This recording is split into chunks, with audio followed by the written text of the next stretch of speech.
Class 11th, subject physics. Assalamu alaikum. Today our topic is applications of principle of conservation of linear momentum.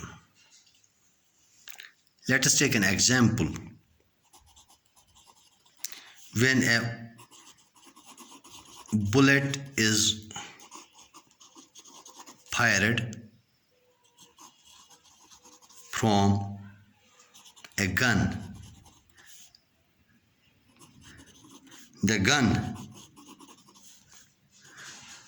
recoils or gives a kick in backward direction.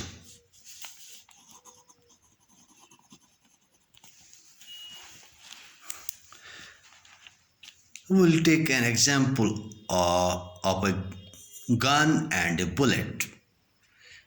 Usually when bullet is fired from the gun recoils or gives a kick in backward direction.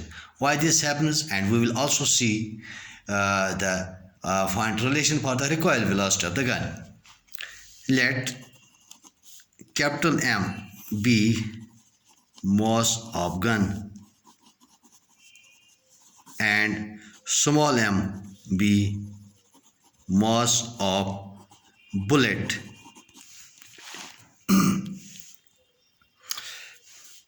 What is if we see initially both gun and bullet are at rest on firing gun.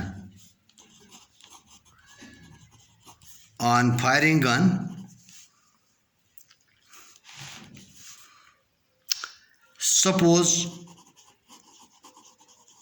bullet moves with velocity small v and gun moves with velocity capital V. According to principle of conservation of momentum, initial momentum of gun and bullet is equal to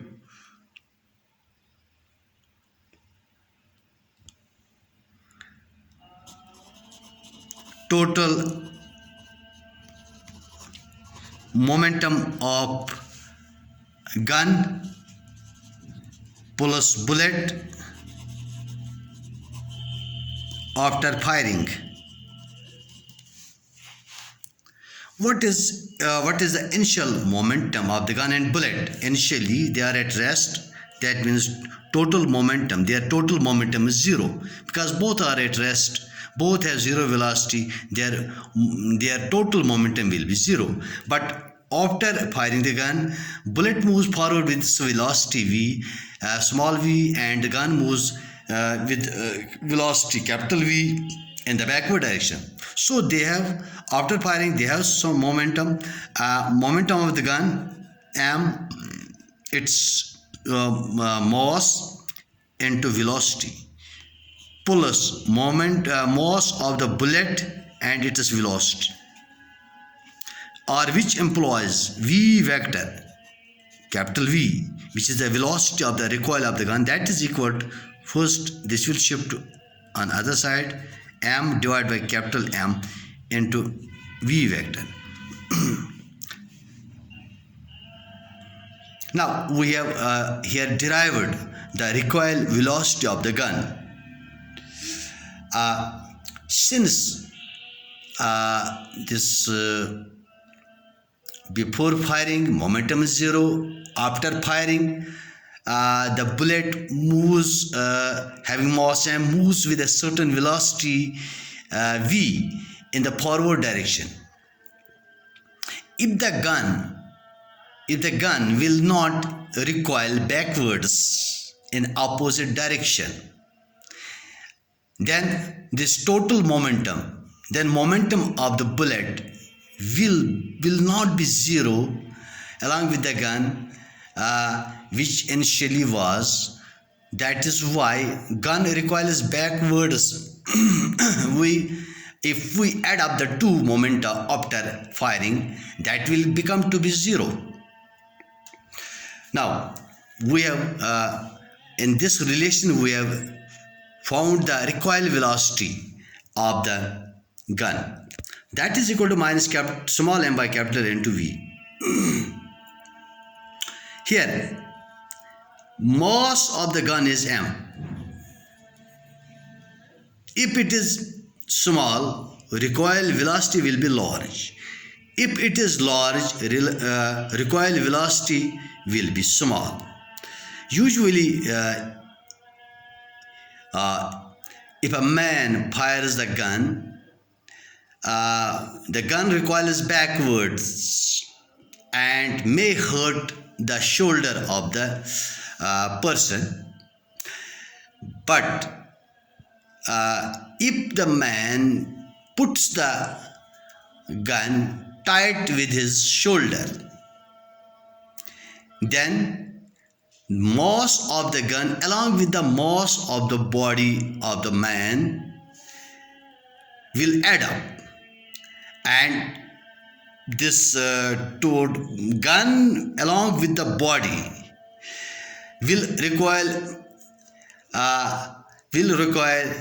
recoil instead of only gun recoiling in the first case if we put it in front of the shoulder.